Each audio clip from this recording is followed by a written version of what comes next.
ኑሮ በስዊድን ስዊድን በበረዶ በሀብትና በፈጠራ የታወቀች ሀገር በሰሜን አውሮፓ በስካንዲኔቪያ የምትገኝ ሀገር ናት። ከኖርዌይና ከፊንላንድ ጋር ትዋሰናለች። ዋና ከተማዋም ስቶክሆልም ይባላል። ስዊድን በበረዶማ አየር፣ በሚያማምሩ ደኖችና ሐይቆች ብቻ ሳትሆን በቴክኖሎጂ፣ በኢንዱስትሪና በፈጠራማ በዓለም የምትታወቅ ሀገር ናት። ስዊድን እንደ ዘመናዊ ሀገር በመቼ ዓመተ ምህረት ተመሰረተች? ከ10ኛ እስከ 12ኛ ክፍለ ዘመን የስዊድን ክልሎች ቀስ በቀስ በአንድ መንግስት ስር መዋሃድ ጀመሩ። አንደኛው ኦሎፍ በ1000 ዓመተ ምህረት አካባቢ የስዊድን መጀመሪያ ክርስቲያናዊ ንጉስ እንደነበረ ይጠቀሳል። ጉስታቭ ቫሳ በ1523 ንጉስ ሆኖ ከዴንማርክ የተለየች ነፃ ስዊድንን መሰረተ። በ1523 ለዘመናዊቷ ስዊድን በጣም አስፈላጊ ዓመት ነው። ስዊድን እንደ አንድ የተዋሃደ መንግስት በመካከለኛው ዘመን ተጠናከረች እና በ1523 ዘመናዊ የስዊድን መንግስት ታሪክ ውስጥ ወሳኝ ዓመት ነው። ስዊድን ለህዝቧ ምን ነፃ ነገር ታቀርባለች? አዎ፣ ስዊድን ለነዋሪዎቿ በግብር የሚደገፍ ብዙ የህዝብ አገልግሎቶችን ታቀርባለች። ግን ሁሉም ነገር ነፃ ነው ማለት አይደለም። ስዊድን ለህዝቧ የምታቀርባቸው ጥቅሞች፣ 1. ትምህርት። የህዝብ ትምህርት በአብዛኛው በግብር የሚደገፍ ነው። የከፍተኛ ትምህርትም ለኢዩ ኢኢኤ ዜጎች እና በተወሰኑ ሁኔታዎች ላሉ ነዋሪዎች ክፍያ አይጠየቅበትም። ሌላው የጤና አገልግሎት፣ ለህዝቡ በከፍተኛ ደረጃ የሚደገፍ የህክምና ስርዓት አለ። ግን ብዙ የህክምና ጉብኝቶች ትንሽ ክፍያ ሊኖራቸው ይችላል። ሌላው የልጅ ድጋፍ፣ ወላጆች ለልጆቻቸው የሚያገኙት ቻይልድ አሎወንስ ባንድ ብሬንግ አለ። ሌላው የወላጅ ፍቃድ፣ ልጅ ሲወለድ ወላጆች ረጅም የወላጅ ፍቃድና የገቢ ምትክ ክፍያ ሊያገኙ ይችላሉ። ሌላው የዓመት እረፍት፣ ሰራተኞች በህግ የተጠበቀ ዓመት የእረፍት ጊዜ አላቸው። የሥራ አጥነት ማህበራዊ ድጋፍ፣ ስራ ሲያጡ በተወሰኑ መስፈርቶች የገንዘብ ድጋፍ ሊያገኙ ይችላሉ። የጡረታ ስርዓት፣ ሰዎች በሥራ ዘመናቸው በሚከፍሉት ግብርና መዋጮ መሰረት የጡረታ ጥቅም ያገኛሉ። ስዊድን እነዚህን አገልግሎቶች ፍጹም ነፃ ከማድረግ ይልቅ በከፍተኛ ግብር የሚደገፍ የማህበራዊ ድጋፍ ስርዓት ትጠቀማለች። ታሪክና ፖለቲካ፣ ስዊድን ከቫይኪንጎች እስከ ዘመናዊ ዲሞክራሲ። የመጀመሪያዋ ስዊድን። የስዊድን ታሪክ ከቫይኪንግ ዘመን በፊት ይጀምራል። በስካንዲኔቪያ የሚኖሩ የተለያዩ ህዝቦች በቀስት የራሳቸውን መንግስታት ማህበረሰቦች መሰረቱ። በ8ኛውና 11ኛው ክፍለ ዘመን የስዊድን ቫይኪንጎች በንግድና በጉዞ ወደ ምስራቅ አውሮፓና እስከ ባይዛንታይ አካባቢ ድረስ ደረሱ። በ11ኛውና 13ኛው ክፍለ ዘመን የተለያዩ የስዊድን ክልሎች በአንድ ንጉስ ስር በቀስታ መዋሃድ ጀመሩ። ክርስትናም በዚህ ዘመን በአገሪቱ በስፋት መስፋፋት ጀመረ። በ1397 ስዊድን፣ ዴንማርክና ኖርዌይ በካልማር ዩኒየን ስር ተቀላቀሉ። ይህ አንድ ንጉስ የሚገዛቸው 3 የኖርዲክ መንግስታት ህብረት ነበረ። ነገር ግን በስዊድንና በዴንማርክ መካከል ብዙ ግጭቶች ተከሰቱ። በ1523 ጉስታቭ ቫሻ የስዊድን ንጉስ ሆነ። ስዊድንም ከካልማር ዩኒየን ወጥታ እንደ ነፃ መንግስት ተጠናከረች። ይህ ዓመት በስዊድን ዘመናዊ መንግስት ታሪክ ውስጥ በጣም ወሳኝ ጊዜ ነበረ። በ17ኛው ክፍለ ዘመን ስዊድን በአውሮፓ ሀያል ወታደራዊ ኃይል ሆነች። በባልቲክ ባህር አካባቢ ብዙ ግዛቶችን ተቆጣጠረች። ግን ከሩሲያ ጋር ያደረገችው የሰሜን ታላቅ ጦርነት ኃይሏን በእጅጉ አዳከመ። በ18ኛው ክፍለ ዘመን የፓርላማ ሚና እየጨመረ መጣ። በ1809 አዲስ ህገ መንግስታዊ ስርዓት ተመሰረተ። ከዚህ በኋላ የንጉስ ስልጣን በቀስታ እየቀነሰ የፓርላማና የመንግስት ሚና እየጠነከረ ሄደ። ከ1814 እስከ 1905 ስዊድንና ኖርዌይ በአንድ የንጉሳዊ ህብረት ውስጥ ነበሩ። በ1905 ኖርዌይ ከስዊድን ተለይታ ራሷን የቻለች መንግስት ሆነች።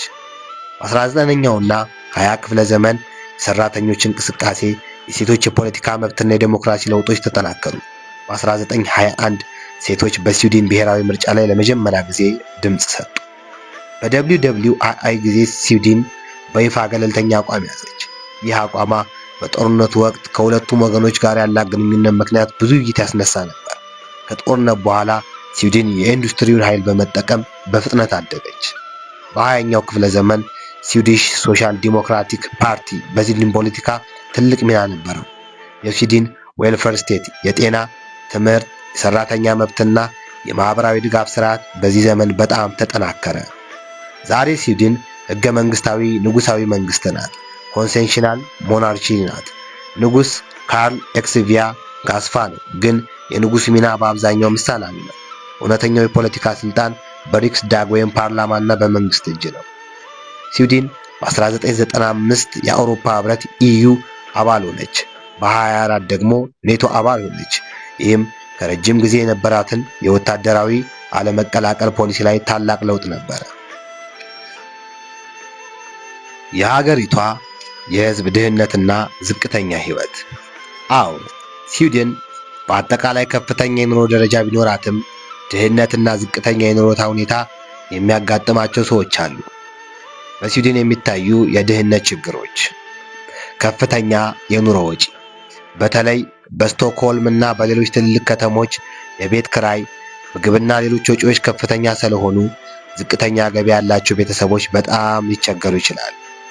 ሌላው የቤት ችግር፣ በአንዳንድ ከተሞች ተመጣጣኝ ዋጋ ያለው ቤት ማግኘት ቀላል አይደለም። ይህም ዝቅተኛ ገቢ ያላቸውን ሰዎች በተለይ ይጎዳል። ስራ አጥነትና ዝቅተኛ ገቢ፣ ስራ ማግኘት ለአንዳንድ ወጣቶች፣ አዲስ ለመጡ ስደተኞችና ዝቅተኛ የትምህርት ደረጃ ላላቸው ሰዎች ፈታኝ ሊሆን ይችላል። የገቢ ልዩነት፣ በስዊድን ከፍተኛ የማህበራዊ ድጋፍ ስራ ቢኖርም በሀብታምና በዝቅተኛ ገቢ ቤተሰቦች መካከል የገቢ ልዩነት አለ። አንዳንድ የከተማ አካባቢዎች ከሌሎች ይልቅ የበለጠ የሥራ እጥረት፣ ዝቅተኛ ገቢና ማህበራዊ ችግር ሊያሳዩ ይችላሉ። ስዊድን የምትታወቀው በሀብቷና በከፍተኛ የኑሮ ደረጃዋ ቢሆንም ከዚህ የተደበቀ ሌላ ገጽታ አለ። ከፍተኛ የቤት ወጪ፣ የገቢ ልዩነት፣ ሥራ አጥነትና ድህነት የሚታገሉ ሰዎችም ይገኙባታል። የትምህርት ስርዓቷ። የስዊድን የትምህርት ስርዓት ከመዋለ ሕፃናት ይጀምራል። ልጆች ከአንድ ዓመት አካባቢ ጀምሮ ፐርሶሎጅ ፎር ስኮል መግባት ይችላሉ። ሙሉ በሙሉ ነፃ ባይሆንም ወላጆች የሚከፍሉት ክፍያ በገቢና በልጆች ብዛት የሚመሰረት ሲሆን የተወሰነ ከፍተኛ ገደብም አለው። ከ6 ዓመት ጀምሮ የፔርስኮል ክላስ ይጀምራል። ከዚያም የግዴታ ትምህርት ይቀጥላል። በስዊድን የግዴታ ትምህርት 10 ዓመት ነው። በተለምዶ ከ6-7 እስከ 16 ዓመት ይቆያል። በአብዛኛው የስዊድን የግዴታ ትምህርት ከትምህርት ክፍያ ነፃ ነው። ተማሪዎችም እንደ ትምህርት ቁሳቁስና በትምህርት ቤት ምሳ ያሉ አገልግሎቶችን በህዝብ ወጪ ያገኛሉ። ከሚያስገርመው ነገር አንዱ ተማሪዎች በየትምህርት ቀኑ ነፃ የትምህርት ቤት ምሳ ማግኘታቸው ነው። ይህ የስዊድን ትምህርት ስርዓት በጣም የሚጠቀስበት ገጽታ ነው። ስዊድን በተማሪው ተሳትፎ፣ በችግር መፍታት፣ በቡድን ስራና በፈጠራ ላይ አጽንዖት ትሰጣለች። ተማሪዎች ጥያቄ እንዲጠይቁና ሀሳባቸውን እንዲገለጹ ያበረታታል። ዩኒቨርሲቲ የከፍተኛ ትምህርት ለኢዩ ኢኢኤ ዜጎች በመንግስት ዩኒቨርሲቲዎች በአጠቃላይ የትምህርት ክፍያ የለውም። ኢኢኤ ወጪ የሚመጡ ተማሪዎች ግን ብዙ ጊዜ የትምህርት ክፍያ ይከፍላሉ። የስዊድን ተማሪዎች ከመንግስት ሲኤስኤን የተማሪ ድጋፍ ሊያገኙ ይችላሉ። ይህም የጥናት ግራንት እና በተወሰኑ ሁኔታዎች የተማሪ ብድርን ያካትታሉ። ከየት ተነስታ የት ደረሰች? ስዊድን ከቫይኪንግ መንደሮች እስከ ዘመናዊ ሀያል ሀገር። ከ1000 ዓመታት በፊት የዛሬዋ ስዊድን እንደ ዛሬ የተዋቀረች ሀገር አልነበረችም። በአካባቢው የተለያዩ ጎሳዎችና መንደሮች ይኖሩ ነበር። የስዊድን ቫይኪንጎች በንግድና በባህር ጉዞ ታዋቂ ነበሩ። በመካከለኛው ዘመን የተለያዩ የስዊድን ክልሎች በቀስታ በአንድ ንጉሳዊ መንግስት ስር ተሰባሰቡ። ክርስትና ተስፋፋ። የመንግስት ተቋማትን መጠናከር ጀመሩ። በ1397 ስዊድን ከዴንማርክና ከኖርዌይ ጋር ካልሚሪየን ውስጥ ገባች። ነገር ግን የስዊድን ልዩ ፖለቲካዊ ፍላጎትና የዴንማርክ የበላይነት መካከል ግጭት እየበዛ ሄደ። ጋስታቭ ቫሳ በ1523 ንጉሥ ሆኖ ስዊድንን በካልማሪዩኒየን አወጣ። ከዚህ በኋላ ስዊድን እንደ ነፃና የተማከለ የመንግስት ሀገር ሆነች። በ17ኛው ክፍለ ዘመን ስዊድን በጦር ኃይሏ በፍጥነት አደገች። በባልቲክ አካባቢ ትልቅ ተጽዕኖ አገኘች፣ ግን ከሩሲያ ጋር ባደረገችው ጦርነት ኃይሏ ተዳከመ። ከ18ኛው ክፍለ ዘመን በኋላ ስዊድን የውጭ ጦርነቶችን በመቀነስ ወደ ውስጣዊ ልማት ተመለሰች። በ1814 በኋላ ስዊድን በአጠቃላይ ከውጭ ጦርነቶች ርቃ ቆየች። 19ኛው ክፍለ ዘመን ላይ ስዊድን በአንድ ወቅት የገጠር ሀገር ነበረች። ድህነትና የምግብ እጥረት ችግሮችም ነበሩ። ብዙ ስዊድናውያን ወደ አሜሪካ ለመሰደድ ተገደዱ። ነገር ግን የብረት፣ የእንጨትና የሌሎች ሀብቶች አጠቃቀም፣ ባቡርና ኢንዱስትሪ ስዊድንን በቀስታ ለወጧት። በ20ኛው ክፍለ ዘመን ስዊድን የኢንዱስትሪ ኃይሏን አሳደገች። እንደ ቮልቮ፣ ኤርክሰን፣ አይኪኤ፣ ኤች&ኤም ያሉ የስዊድን ኩባንያዎች በዓለም ገበያ ተስፋፉ። ከ1930ዎቹ ጀምሮ የማህበራዊ ዲሞክራሲያዊ ፖለቲካ በስዊድን ጠነከረ። መንግስት በጤና፣ ትምህርት፣ የህፃናት ድጋፍ፣ ጡረታና የሰራተኞች መብት ላይ ትልቅ ሚና መውሰድ ጀመረ። ዛሬ ስዊድን በኢንዱስትሪ ብቻ ሳትታወቅ በቴክኖሎጂ ፈጠራ፣ ሳይንስና ዲጂታል ኢኮኖሚ በጣም ታዋቂ ሆናለች። ስፖቲፋይ እና ሌሎች የቴክኖሎጂ ኩባንያዎች የዚህ ለውጥ ምሳሌዎች ናቸው። ስዊድን ከቫይኪንግ መንደሮች፣ የንጉሳዊ መንግስት፣ የአውሮፓ ወታደራዊ ኃይል፣ የገጠር ድሃ ሀገር፣ ኢንዱስትሪያላዊ ሀገር፣ የዋልፍሬ ስቴት፣ ዘመናዊ ቴክኖሎጂ፣ የኢኮኖሚ የሚል ረጅም ጉዞ አድርጋለች። የህዝቧ ቁጥሯና ዓመታዊ ጂዲፒዋ የስዊድን ህዝብ ብዛት ወደ 10.6 ሚሊዮን ይደርሳል። ዓመታዊ ጂዲፒዋም ወደ 669 ቢሊዮን የአሜሪካ ዶላር ይደርሳል። ጂዲፒ በነፍስ ወከፍ ወይም በአንድ ሰው 63133 ዶላር ይደርሳል። የጂዲፒ እድገትም 1% በዓመት ያሳድጋል። ቱሪዝም ስዊድን የቱሪዝም ዘርፍ በጣም ያደገባት ሀገር ናት። የተፈጥሮ ቱሪዝሞቿ ስዊድን ሰፊ ደኖች፣ ብዙ ሐይቆች፣ ተራሮችና የባህር ደሴቶች አሏት። በተለይ የሀገሪቱ ሰሜናዊ ክፍል ለተፈጥሮ አፍቃሪዎች ታላቅ መዳረሻ ነው። በላፕላንድ አካባቢ በተለይ በክረምት አውሮር ቦሪሴል ማየት ይቻላል። ይህም ብዙ የውጭ ቱሪስቶችን ወደ ሰሜን ስዊድን ይስባል። በሰሜናዊ ስዊድን በበጋ ወቅት ፀሐይ ለረጅም ጊዜ ከአድማስ በታች አትገባም። ይህ የእኩለ ሌሊት ፀሐይ ተብሎ የሚጠራው ክስተት በቱሪስቶች በጣም ይወደዳል። ዋና ከተማዋ ስቶክሆልም በደሴቶች ላይ የተገነባች ውብ ከተማ ናት። ቱሪስቶች የድሮውን ከተማ ጋማልስታን፣ የንጉሳዊ ቤተ መንግስትና ሙዚየሞችን ይጎበኛሉ። ከስቶክሆልም ዙሪያ ያሉ በሺዎች የሚቆጠሩ ደሴቶች በጀልባ ጉዞ፣ በአሳ ማጥመድና በተፈጥሮ ጉብኝት ታዋቂ ናቸው። የስዊድን ቫይኪንግ ታሪክ፣ ጥንታዊ ቤተ መንግስቶች፣ የድሮ ከተሞችና ሙዚየሞች ለታሪክ ወዳዶች ትልቅ መስህብ ናቸው። የሳሚ ህዝብ ባህል በሰሜን ስዊድን የሚኖሩ ሳሚ ህዝቦች ልዩ ባህልና ታሪክ አላቸው። ቱሪስቶች የሳሚ ባህልን ለመማርና የአጋዘን ሪንደር እርባታን ለማየት ወደ አካባቢው ይጓዛሉ። የክረምት ቱሪዝም በክረምት ስዊድን ለስኪሊንግ፣ ስኖፖሊንግ፣ ዳክስ ሊዲንግ እና ሌሎች የበረዶ እንቅስቃሴዎች ታዋቂ ናት። ቱሪዝም ለኢኮኖሚዋ ቱሪዝም ለስዊድን ኢኮኖሚ ጠቃሚ ነው። በተለይ ሆቴሎች፣ ሬስቶራንቶች፣ መጓጓዣ፣ መዝናኛና የተፈጥሮ ጉብኝት ንግዶችን ይደግፋል። ስዊድን የሚስበው ቱሪስት የተፈጥሮ ውበቷ ብቻ ሳይሆን የቫይኪንግ ታሪኳ፣ የሳሚ ባህልን፣ የሰሜን መብራቶቿና ዘመናዊ ከተሞቿ በአንድ ጉዞ ማየት ስለሚቻል ነው። የሀብቷ ምንጭና መጠን የስዊድን ሀብት ከየት ይመጣል? 1. ኢንዱስትሪ ስዊድን ጠንካራ የማምረቻ ኢንዱስትሪ አላት። መኪናዎች፣ ማሽኖች፣ ኤሌክትሮኒክስ እና የኢንዱስትሪ ቴክኖሎጂ ዋና የገቢ ምንጮቿ ናቸው። 2. የመኪናና ማሽን ምርት እንደ ቮልቮ ያሉ የመኪና ኩባንያዎች ብዙ የማሽን አምራቾች ወደ ዓለም ገበያ ይሸጣሉ። 3. ፋርማሲውቲካል እና ኬሚካል የመድኃኒትና የኬሚካል ምርቶችም ከዋና የውጭ ንግድ ዘርፎች መካከል ናቸው። 4. የደን ሀብት ስዊድን ሰፊ የደን ሀብት አላት። እንጨት፣ የወረቀት ምርቶችና የእንጨት ምርቶች ለውጭ ገበያ ይላካሉ። ደኖች የአገሪቱን የመሬት ስፋት ትልቅ ክፍል ይሸፍናሉ። 5. ማዕድን፣ ብረት፣ ኦር፣ ዚንክ እና ሌሎች ማዕድናት የስዊድን ተፈጥሯዊ ሀብቶች ናቸው። 6. ቴክኖሎጂ እና ፈጠራ የዲጂታል ኢኮኖሚ፣ ሶፍትዌር፣ ቴሌኮሙኒኬሽን እና የቴክኖሎጂ ስታርታፖች በስዊድን ኢኮኖሚ እየጨመረ ያለ ሚና አላቸው። 7. አገልግሎት ዘርፍ ባንክ፣ ፋይናንስ፣ ኢንሹራንስ፣ ንግድ፣ ቴክኖሎጂ እና ሌሎች አገልግሎቶች የኢኮኖሚዋ ትልቅ ክፍል ይይዛሉ። የስዊድን የሀብት መጠን በወርልድ ባንክ እንደተገለጸው ጂዲፒዋ ወደ 669 ቢሊዮን የአሜሪካ ዶላር ይደርሳል። በአንድ ሰው በነፍስ ወከፍ 63133 ዶላር ይደርሳል። የስዊድን የዕቃና አገልግሎት ወጪ ንግድ ከጂዲፒ ወደ 53.2% ደርሷል። ይህም ሀገሪቱ በዓለም ንግድ ላይ በጣም የተመሰረተች መሆኗን ያሳያል። ስዊድን ከሌሎች ሀገር ምን ታስገባለች? እሷስ ምን ትሰጣለች? ስዊድን ከሌሎች ሀገሮች የምታስገባቸው መኪናና የመኪና ዕቃዎች፣ መኪናዎችን፣ የመኪና ክፍሎችና ሌሎች የመጓጓዣ መሳሪያዎችን ታስገባለች። ነዳጅና የኃይል ምርቶች፣ ድፍድፍ ነዳጅ፣ የተጣራ ነዳጅና ሌሎች የኃይል ምርቶች ከውጭ ይገባሉ። ኮምፒውተርና ኤሌክትሮኒክስ፣ ኮምፒውተሮች፣ ስልኮች፣ ቺፖች፣ የቴሌኮሙኒኬሽን መሳሪያዎችና ሌሎች ኤሌክትሮኒክስ ያስገባሉ። መድኃኒትና የሕክምና ዕቃዎች፣ የመድኃኒት ምርቶችና የሕክምና መሳሪያዎችም ከውጭ ይገባሉ። ምግብና የግብርና ምርቶች፣ አንዳንድ የምግብ አይነቶች፣ ፍራፍሬዎች፣ አትክልቶችና ሌሎች የማይመረቱ ወይም በቂ ያልሆኑ ምርቶችን ታስገባለች። ስዊድን ለሌሎች ሀገር ምን ትሰጣለች ወይም ምን ትሸጣለች? መኪናና የመኪና ክፍሎች፣ የመኪና ኢንዱስትሪዋ ከዋና የውጭ ንግድ ዘርፎቹ አንዱ ነው።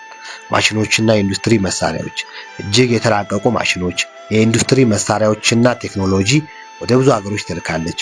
ቴሌኮሙኒኬሽንና ቴክኖሎጂ፣ እንደ ኤርክሰን ያሉ የቴክኖሎጂ ኩባንያዎች የስዊድንን የቴክኖሎጂ ምርቶች ወደ ዓለም ገበያ ያደርሳሉ። ሌላው እንጨት፣ ወረቀትና የደን ምርቶች፣ ስዊድን በደን ሀብቷ ታዋቂ ስለሆነች እንጨት፣ ወረቀትና የወረቀት ምርቶችን ትልካለች። ሌላው ብረትና ማዕድን፣ ብረት፣ ኦር እና የተለያዩ የብረት ምርቶች ወደ ውጭ ይላካሉ። መድኃኒትና የኬሚካል ምርቶች፣ ፋርማሲውቲካል፣ ኬሚካል እና የሕክምና ምርቶች ጠንካራ የውጭ ንግድ ክፍል ናቸው።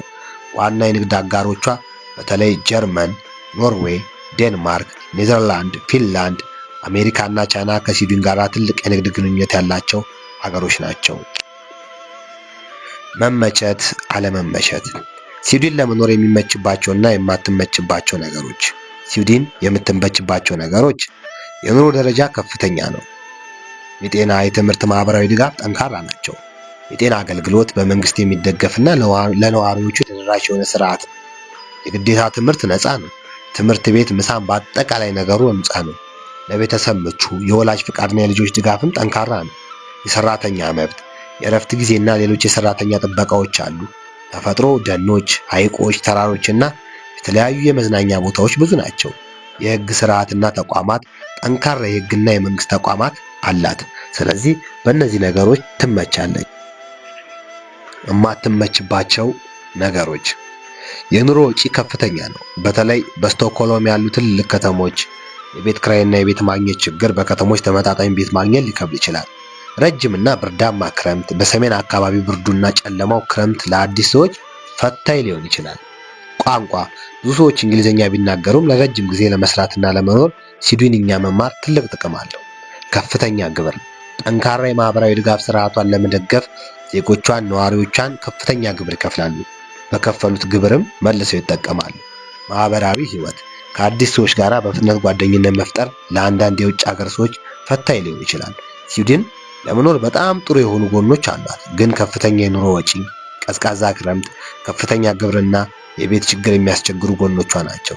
ስለዚህ ስዊድን ፍጹም ሀገር ሳትሆን ጥሩ የህይወት ጥራትን ከጠንካራ ማህበራዊ ድጋፍ ጋር የምታጣምር ሀገር ናት።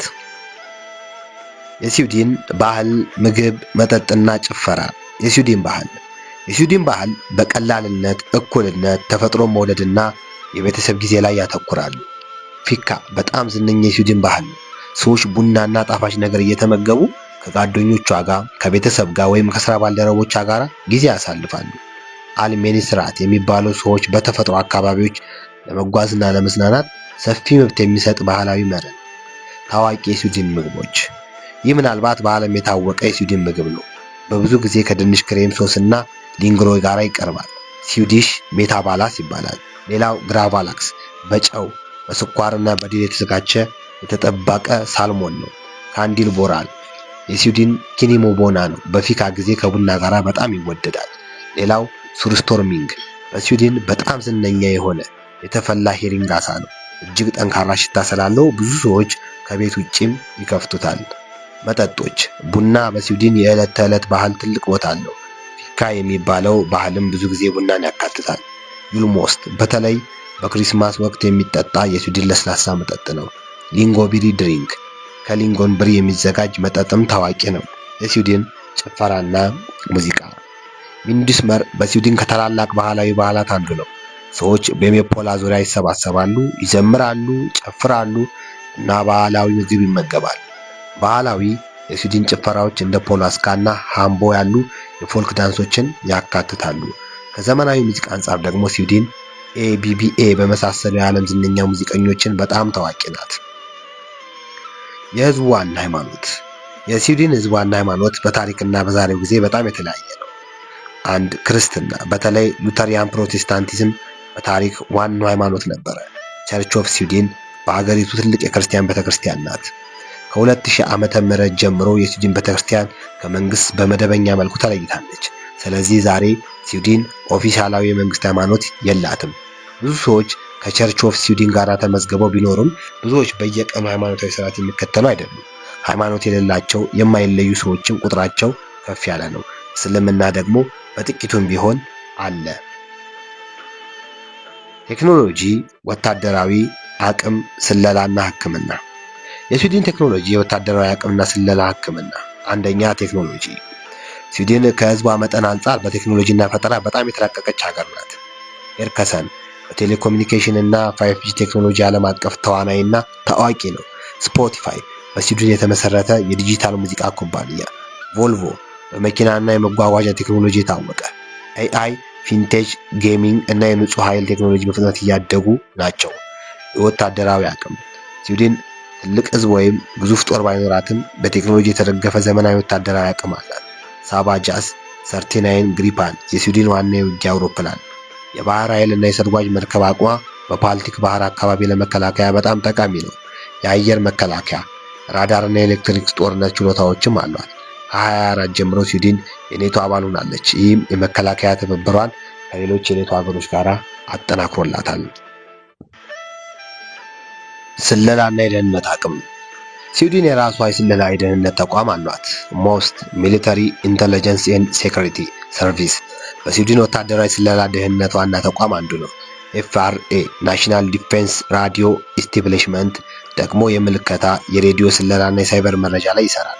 ሳፖ ደግሞ የስዊድን የውስጥ ደህንነት አገልግሎት ሲሆን እንደ ስለላ፣ ሽብርተኝነትና ለአገር ደህንነት የሚያሰጉ ስጋቶችን ይከታተላል። ሌላው ሕክምና የስዊድን የጤና ስርዓት በአብዛኛው በህዝብ የሚደገፍና በግብር የሚደጎም ነው። ሆስፒታሎችና የጤና ማዕከላት በክልሎች ይተዳደራሉ። ሕክምና ሙሉ በሙሉ ነፃ አይደለም። ታካሚዎች አንዳንድ ክፍያዎችን ይከፍላሉ፣ ግን የክፍያ ገደቦች አሉ። ስዊድን በሕክምና ምርምር፣ ባዮቴክኖሎጂ እና ፋርማሲውቲካል ምርምር ጠንካራ አቅም አላት። ካሮሊንስካ ኢንስቲትዩት በሕክምና ምርመራ ዓለምን አቀፍ ዝና ያለው ተቋም ነው። የስዊድን የሴቶቹ አመለካከትና አስተሳሰብ የስዊድን ሴቶች አስተሳሰብ የማህበራዊ አቅም 1. እኩልነት ሴትና ወንድ እኩል መብትና ዕድል ሊኖራቸው እንደሚገባ በጣም የተስፋፋ አመለካከት አላቸው። ሴቶች በትምህርት፣ በስራ፣ በፖለቲካና በንግድ ላይ በንቃት ይሳተፋሉ። 2. የራስ ነፃነት ብዙ ሴቶች የራሳቸው ስራ፣ ገቢና የራሳቸው ውሳኔ መኖር እንደሚፈልጉ ይናገራሉ። ሴት ብቻዋን መኖር ወይም ራሷን በራሷ መደገፍ በማህበረሰቡ የማይታይ ነገር አይደለም። ፍቅርና ግንኙነት በመተማመን ክብርና እኩልነት ላይ እንዲመሰረት የሚጠበቅ አመለካከት ነው። የግል ድንበርና ፍቃድም በጣም ይከበራል። ቤተሰብ አስፈላጊ ቢሆንም ልጅ መውለድ የሴቷ ብቸኛ ሚና እንደሆነ አይታሰብም። ሴት ልጅ ካላትም ስራዋንና የግል ህይወቷን መቀጠል እንድትችል ማህበራዊ ድጋፍ አለ። ሀሳብን በግልጽ መግለጽ ብዙ ስዊድናውያን በግልጽ መናገርን፣ የራስና አስተያየት መግለጽን ያደንቃሉ። ሴት ስለምትፈልገው ነገር በግልጽ መናገር የተለመደ ነው። ከተለያዩ ባህሎች ጋር ልዩነት ከባህላዊና በጣም ወግ አጥባቂ ማህበረሰቦች የመጣ ሰው የስዊድን ሴቶችና አኗኗርና አመለካከት በጣም ነፃ ሆኖ ላገኘው ይችላል። ግን ሁሉም ሴቶች እንዲህ ናቸው ማለት አይደለም። ስዊድን ማን ታዋቂ ሰዎችን አፍርታለች? ስዊድን በሙዚቃ፣ በፊልም፣ በስፖርት፣ በሳይንስና በንግድ ዘርፍ ብዙ ታዋቂ ሰዎችን አፍርታለች። አንደኛ ABBA ኤጀንቲን ፋልስኮ፣ ቡጀር አልቫሳ፣ ቤኒ አንደርሰን እና አኒያ ፍራይሊንግስ የዓለም ታዋቂውን ABBA የተባለ የሙዚቃ ቡድን መስርተዋል። ዳንሲንግ ኪውን እና MMMI በዓለም ታዋቂ የሆኑ ስራዎቻቸው ናቸው። 2 ኢንግማር በርግማን በ20ኛው ክፍለ ዘመን ከታላላቅ የፊልም ዳይሬክተሮች አንዱ ዘሰፈንዝ ሴል እና ዋይልድ ስትራበሪስ በተለይ ይታወቃል። ሌላው ግሬት ጋርቦ የሁሉ የድሮ ዘመን ታዋቂ ተዋናይ ከስዊድን ተነስታ በአሜሪካ የፊልም ኢንዱስትሪ ትልቅ ስም የሆነች። ሌላ አሊሻ ቤክቴል ዘመናዊ የሆሊውድ ተዋናይ ዳኒሽ ገርል በተባለው ፊልም ለኦስካር ተሸለመች። ሌላው ዝላታን ኢብራሂሞቪች በዓለም ከታወቁ የእግር ኳስ ተጫዋቾች አንዱ ከስዊድን ብሔራዊ ቡድን ጋር በርካታ ጎሎችንም አስመዝግቧል። እነዚህ ብቻ ሳይሆኑ ብዙ ሰዎችንም አበርክታለች። ሌላው ስዊድን ለዓለም ምን አበርክታለች? ስዊድን ለዓለም ያበረከተቻቸው አስተዋጽኦ ምንድናቸው? 1 የኖቤል ፕራይዝ አልፍሬድ ኖቤል የዲናማይት ፈጣሪ ከመሆኑ በተጨማሪ የኖቤል ፕራይዝ መሰረትም ጥሏል። ዛሬ የኖቤል ሽልማት በሳይንስ፣ ስነ ጽሑፍ፣ ሰላምና ኢኮኖሚክ ዘርፎች ዓለምን የለወጡ ሰዎችን ያከብራል። 2 ቴሌኮሙኒኬሽን ኤሪክሰን በቴሌኮሙኒኬሽን ቴክኖሎጂ የስዊድን ትልቅ አስተዋጽኦ ነው። የሞባይል ኔትወርክ እና የ5G ቴክኖሎጂ ልማት ውስጥ ኩባንያው ትልቅ ሚና አለው። ሌላው የዓለም ሙዚቃ ABBA የፖፕ ሙዚቃን በዓለም ደረጃ በጣም አስፋፉ። ከዚያም አቪዣ፣ ማክስ ማርቲን፣ ዛራ ላርሰን የስዊድንን ሙዚቃ ዓለም አቀፍ ደረጃ ላይ አድርሰዋል። ሌላው የቪዲዮ ጌም ማይንክራፍት በስዊድን የተፈጠረና በዓለም በጣም ከተጫወቱ ጌሞች አንዱ ሆኗል። ሳይንስ ካርል ሊኖስ የህይወት ፍጥረታትን የሳይንሳዊ ስርዓት ለመመደብ ያደረገው ስራ የዘመናዊ ባዮሎጂያዊ መሰረት ከሆነ አስተዋጽኦዎች አንዱ ነው። ሌላው የመኪና ደህንነት የስዊድን የመኪና ኢንዱስትሪ በደህንነት ቴክኖሎጂ ትልቅ ስም አለው። በተለይ 3 ፖይንት ሴት ቤልት የዘመናዊ መኪና ደህንነትን በጣም ቀይሯል። ሌላው IKEA እና የቤት ዲዛይን IKEA በቀላል ተመጣጣኝና ተጠቃሚ የቤት ዕቃ ዲዛይን የዓለም አቀፍ ባህልን ቀይሯል። ሌላው አረንጓዴ ቴክኖሎጂ ስዊድን የንጹህ ኃይል፣ የካርቦን ቅነሳ፣ የቆሻሻ ማስወገጃ እና የዘላቂ ከተማ ልማት ላይ በጣም ትኩረት ከሚሰጡ ሀገሮች አንዷ ናት። ሌላው ስፖርት ዝላታን ኢብራሂሞቪች በእግር ኳስ ስዊድንን በዓለም ደረጃ ካስተዋወቁ ታዋቂ ሰዎች አንዱ ነው። ሌላው ሕክምናና ምርመራ ስዊድን በሕክምና ምርምር፣ ባዮሜዲካል ሳይንስ እና ፋርማሲውቲካል ልማት ውስጥ ጠንካራ አስተዋጽኦ አላት። ከሌላው ሀገር የተለየ ምን አላት? አንድ በተፈጥሮ የመዘዋወር መብት በስዊድን ሰዎች በተፈጥሮ ውስጥ ለመጓዝ ለመዝናናትና በአንዳንድ ሁኔታዎች የድሮ ፍሬና ጉዳይ ለመሰብሰብ ሰፊ መብት አላቸው። ይህ ግን ማንኛውም ቦታ እንደፈለጉ ማድረግ ማለት አይደለም። ተፈጥሮና ሌሎች ንብረቶችን ሳይጎዱ አክብረው ከሆነ የትኛውንም ፍራፍሬ ቆርጠው መብላት ይችላሉ። ሌላው ፊካ ቡና መጠጣት እንደ ባህል። ፊካ ቡና ብቻ መጠጣት አይደለም። ሰዎች ስራቸውን ለጥቂት ጊዜ በማቆም ከጓደኞቻቸው ወይም ከስራ ባልደረቦቻቸው ጋር መወያየትና መዝናናትን ጭምር ነው። ሌላው ማይንድ ሰመር በበጋ ወቅት የሚከበረው ማይንድ ሰመር በጣም ትልቅ ባህላዊ በዓል። ሰዎች በሜፖል ዙሪያ ይዘምራሉ፣ ይጨፍራሉ እና ከቤተሰብና ጓደኞች ጋር ይሰባሰባሉ። ሌላው የወላጆች እኩል ሚና ልጅ ከወለዱ በኋላ እናት ብቻ ሳትሆን አባትም በልጁ እንክብካቤ እንዲሳተፍ የሚያበረታታ የወላጅ ፍቃድ ስርዓት አላቸው። ሌላው እጅግ የተደራጀ ሪሳይክሊንግ ስዊድን ቆሻሻን መልሶ በመጠቀምና በማስወገድ ላይ በጣም የተደራጀ ስርዓት አላት። እንደ ሀገር ቆሻሻን ወደ ኃይል ማመንጫ መጠቀምም ታዋቂ ናት። ሌላው ልጆች ከቤት ውጭ በብርድ አየር በስዊድን ልጆች በቀዝቃዛ አየርም ከቤት ውጭ ጊዜ እንዲያሳልፉ የሚበረታታ አውትዶር ካልቸር አለ። ይህ በተፈጥሮ ጋራ የተያያዘ የልጆች አስተዳደግም አካል ነው። ሌላው የሰሜን ብርሃን በሰሜናዊ ስዊድን በተለይ በክረምት ኖርዘርን ላይትስ ወይም አውሮራ ቦርድስ ማየት ይቻላል። ይህም ከቱሪዝም አንጻር ትልቅ ልዩ ሀብት ነው። በበጋ ረጅም ቀን፣ በክረምት ረጅም ሌሊት። በሰሜናዊ አካባቢዎች በበጋ ፀሐይ ለረጅም ሰዓት ሳትጠልቅ ሊቆይ ይችላል። በክረምት ደግሞ ቀኑ በጣም አጭር ይሆናል። ከሌሎች የጎረቤት ሀገር ያላት ግንኙነት ስዊድን ከጎረቤት ጋር ያላት ግንኙነት በአጠቃላይ በሰላማዊ ትብብር፣ በንግድና በደህንነትና በኖርዳይክ ትብብር ላይ የተመሰረተ ነው። አንድ ኖርዌይ ስዊድንና ኖርዌይ የረጅም ድንበር የሚጋሩ ስለሆኑ በንግድ፣ ቱሪዝም፣ ባህልና የድንበር ንብረት ላይ በጣም ቅርብ ናቸው። የሁለቱም ሀገሮች ዜጎች በኖርዲክ ትብብር ምክንያት በቀላሉ መጓዝና መስራት ይችላሉ። 2 ከፊንላንድ ስዊድንና ፊንላንድ በባልቲክ ባህር ንግድ፣ ባህልና ደህንነት በጣም ቅርብ ናቸው። ከሁለቱም ሀገሮች የመጡ ሰዎች በታሪክ የተጋራ ባህላዊ ተጽዕኖም አላቸው። ሌላው ዴንማርክ በባህር ብትለያቸውም ግንኙነታቸው ጠንካራ ነው። በንግድ፣ ቱሪዝም፣ ባህል፣ አካባቢ ጥበቃ በጋራ ይሰራሉ። ሌላው ከአይስላንድ በቀጥታ የስዊድን የመሬት ጎረቤት አይደለችም፣ ግን ኖርዲክ ሀገር በመሆኗ ከስዊድን ጋር በባህል፣ ንግድ፣ አካባቢና ደህንነትም ትብብር አላት። ሌላው ከባልቲክ ሀገሮች ኢስቶኒያ፣ ላትቪያ፣ ሊቱኒያ የስዊድን የመሬት ጎረቤቶች ባይሆኑም በባልቲክ ባህር አካባቢ ቅርበት አላቸው። ስዊድን በእነዚህ ሀገሮች የኢኮኖሚ የደህንነት ትብብርም ትሳተፋለች። ሌላው የኔቶ አባልነት ትልቅ ለውጥ በ2024 ስዊድን የኔቶ አባል ሆነች። ይህ በተለይ ከኖርዌይ፣ ፊንላንድ፣ ዴንማርክ ጋር ያላትን የመከላከያ ትብብር የበለጠ አጠናክሮታል። በአጠቃላይ ስዊድን ለመኖር የምትመች ሀብታም ሀገር፣ የተመረጠችና የበለጸገች የዓለማችን ምርጡ ሀገር ናት። ስዊድንን በአጭሩ ይህን ያህል አብረን ከጎበኘን ይበቃናል። ስለተከታተላችሁኝ፣ ስላዳመጣችሁኝ አመሰግናለሁ። መልካም ጊዜ ይሁንላችሁ።